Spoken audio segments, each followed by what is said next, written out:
Good evening, everyone. I'm so happy to be here today to share my adventure and my story that led me to this space. And it's really a story of finding truth, finding the strength to follow through on that truth, and then on the way, finding a lot of love and giving it out endlessly. So they say that if you find something that you love doing, you'll never work a day in your life. This is one of my favorite people, David Ogilvy, who said it. And whilst it may sound so easy, it's really one of the biggest questions I've ever had to ask myself. I asked myself that question when I was actually married with 2 kids, whom I love, and they're here today. And I found myself, I've had an amazing career. I've done so well, rose up the ladder and everything. But then I felt hollow, and I felt like something was missing in my life.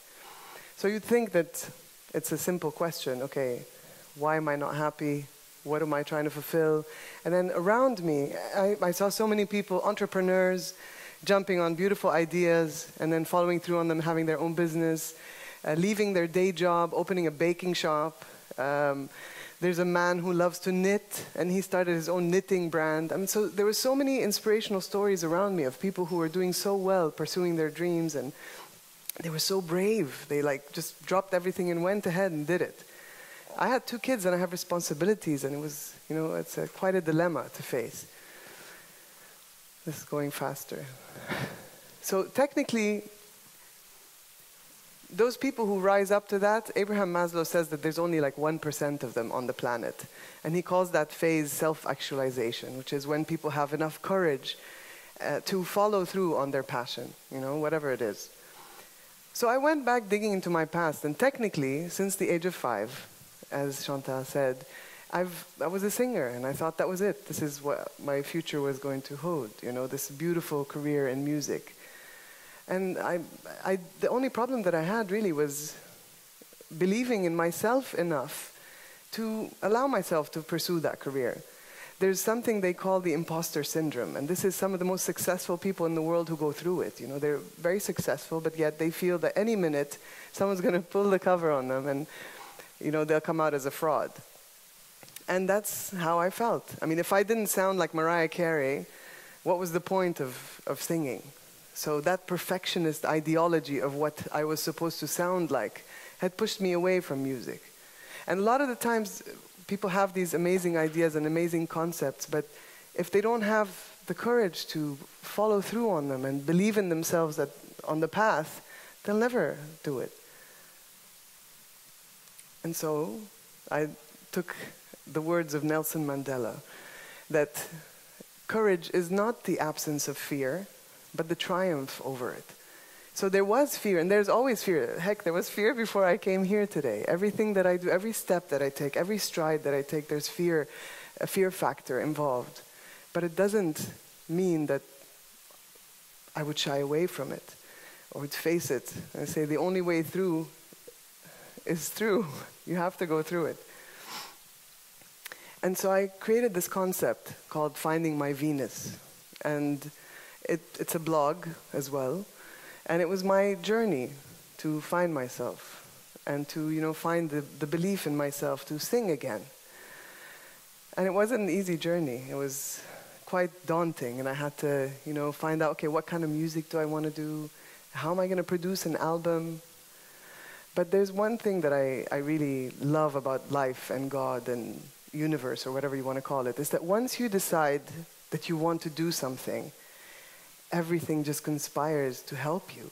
And then out of the blue, you'd start meeting the right people. And I know it sounds, it sounds really ridiculous, but yes, out of the blue, people come to your life.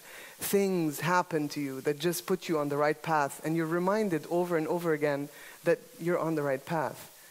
And so on that mission of finding myself, I created Rouba, myself, this journey of truth, strength, and love. And I started writing my first album. It took 5 years to produce this album. But in the midst of it, I met an amazing producer called Joe Kennedy, who was based all the way in LA. And we started working on the music for this album. And it was musicians from New York coming through, and again, in that context of things coming to you. I don't know where these things came. They were out of the blue, literally. But I was just set and determined that I have to make this album work. And I called it Mama's Back, because by the time I came back to music, I was already a mama. So it made sense. It had to be Mama's Back. And for me, the creative process for music is really triggered by an intense emotion. So it could be either happiness or sadness or anger, but I can't just out of the blue decide to sit and write music. I have to have this emotional trauma, if you like. And that's really what Mama's Back was all about. It was about me getting over a lot of internal emotional things.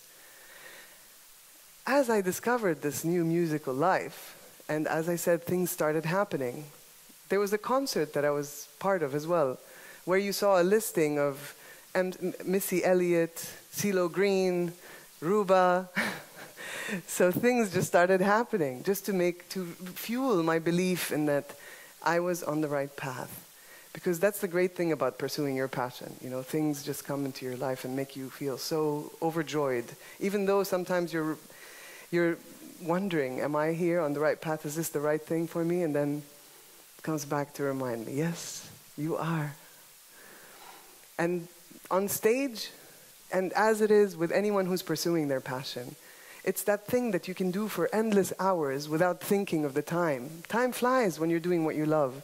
Whether it's knitting, whether it's writing, producing, painting, it could be cooking, you know, it could be relatively anything, but it's just that feeling of your home. This is my space. And that's how I could spend days in the studio recording and rehearsing, and I wouldn't even look at my watch. And I found that, okay, I was doing music not because I want to, you know, have my 15 minutes of fame and win the Oscars, and that would be great, though. I won't deny that would be an awesome plus. But I was doing it because it genuinely made me happy. But in that, I found that I have light on me as a musician, and I felt very responsible for using that light to do good and spread messages about the things that were very important to me. And for example, you know, again, as you stumble on things accidentally, and there are no accidents, I met this young boy who's autistic. I met him 4 years ago, and he is the son of my bass player. And we performed together. That's him there. We performed together at an event to raise awareness about autism. And that's when I got to learn about the importance of music for autism. And again, these random things just came into my view. It's a fact that children who are autistic, when they learn songs, their vocabulary expands. You know, so this is something that they're using, they call it music therapy. So I saw this little kid come to life on stage and sing for an audience of 500 people. And everyone was in tears because they were just so moved by this. And that gave me such a beautiful sense of how powerful this position that I was in was really. It wasn't about CDs and concerts, and it was about these encounters along the way. And so autism became, by default, part of the things that I support and that I admire. And I still work with him. I like sharing my music with children. So this is a class that we wrote a song together with these kids. And I'll keep doing that for as long as I breathe. Also, female empowerment. Like, I love my sisters, and I'm always the one there encouraging them to pursue whatever they want to do. And I find that whenever I get a chance to speak to other women, to spend time with them and empower them, I embrace that as well. Because I felt there's a sense of responsibility, you know. You can't just have a career without using it to give back. And because ultimately for the women bit, I believe that they are all wonderful and God makes no mistakes. If anything, the reason why I felt that the music was so important, I was about 18 at the time, and I was singing a song that I'd written for my mother. And as I was singing it, there was someone in the audience who started crying. And I was 18. But at the time, it also made me realize that, you know, there's so much impact. You impact people without realizing, and then this is such a serious responsibility. And you have to have a good message to share. And it didn't matter, eventually, it didn't matter if I was married, if I had children, if I had a career, if I didn't. The important bit was that if I want to pursue music or whatever it was, I had to do it. And I tell you that if there's anything that you enjoy doing, you don't have to leave your job and just abandon it all and then run to the Philippines to open your little bed and breakfast there. But find a way to balance what you love with your job or with whatever responsibilities you have. Because if you don't, you will be more depressed about the things that you did not do than the things that you did. And life is too short, honestly, not to do what you love and not to fulfill your highest potential, no matter what. So if today I'm sharing anything with you, is I'm sharing my little humble experience. And I hope that by the end of it, you realize that you have to go out there and make things happen for yourself, that you deserve it. And don't be perfectionist about you have to meet a certain criteria. Just take the first step. In 2018, I planned to launch my next album, and I took my time because it's a creative process, and I really want my work to be genuine.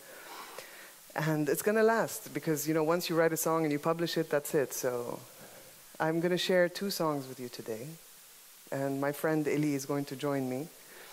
Elliot is a longtime friend who's always there to support. He's one of those people who does music because he just loves it. So we're going to share some songs with you today that I will be recording. So I hope you enjoy them. And yeah, that's my humble story.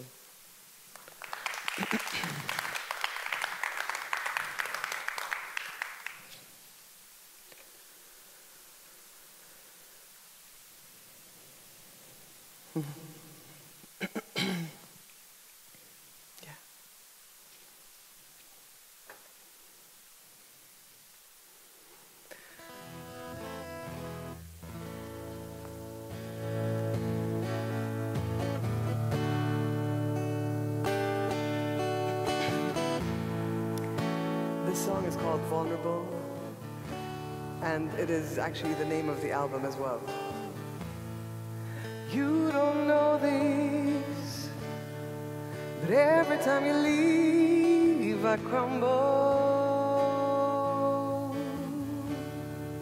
I try to stray, but you draw me in, and oh, the wonder that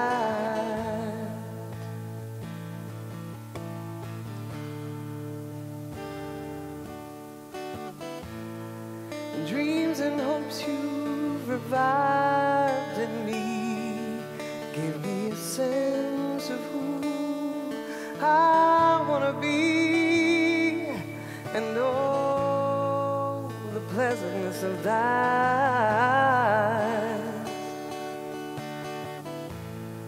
Though I might not seem to care sometimes, and trust me when I say I am here to stay.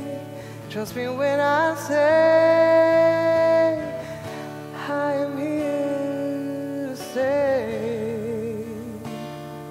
You're my anchor, I admit it. I want to keep my grip, can't let go entirely, 'cause my heart is, 'cause my heart is vulnerable.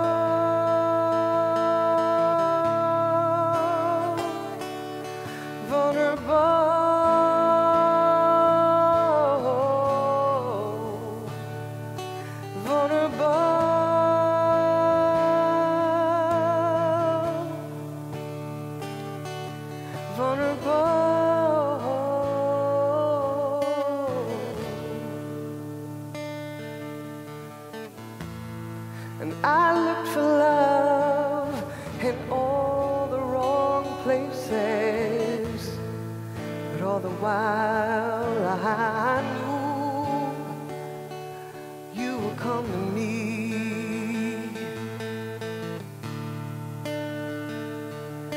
All the while I knew, all the while I knew, all the while I knew you would come to me.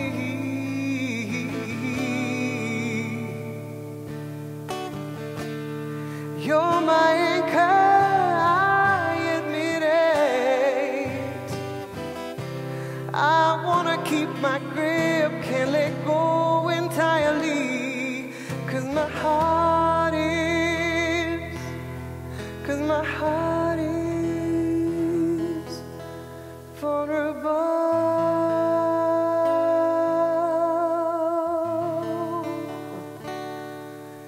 Vulnerable.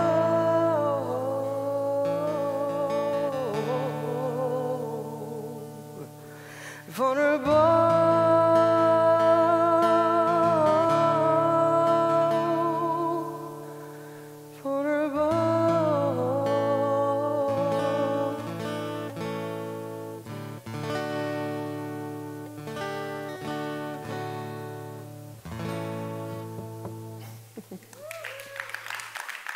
Thank you.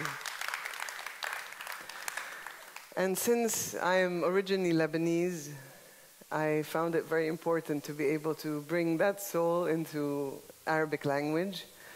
So sometimes I write, and sometimes I let other people write. And this song was actually written, the lyrics were written by my aunt. Her name is Azza. And we talked about the concept together, and I told her about the emotions that I was feeling. And she wrote it. So this is Inta.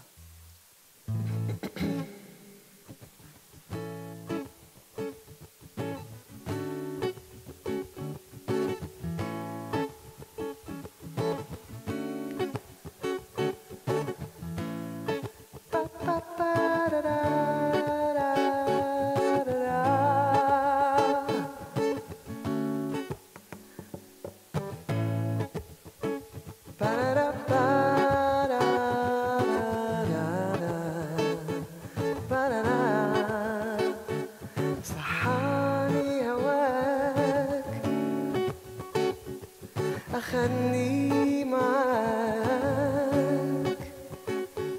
عدني جديدي جديدي خلاني أطير مثل العصافير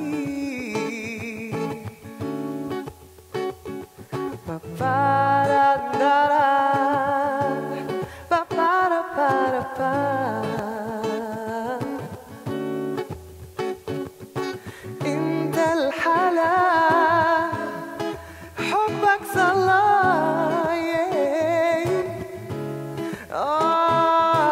انت فرحي وعيدي يا حبيبي غفلي جيت وطفلي انا صحيت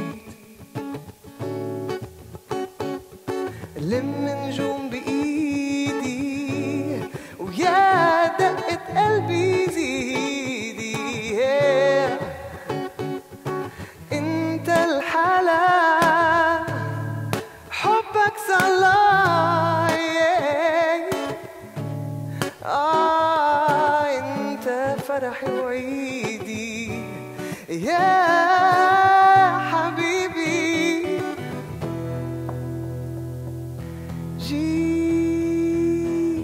جيت من وين أخدني لوين جيت من وين أخدني لوين انت الحلا حبك صلاي انت فرحي وعيدي يا حبيبي انت الحلا حبك صلاي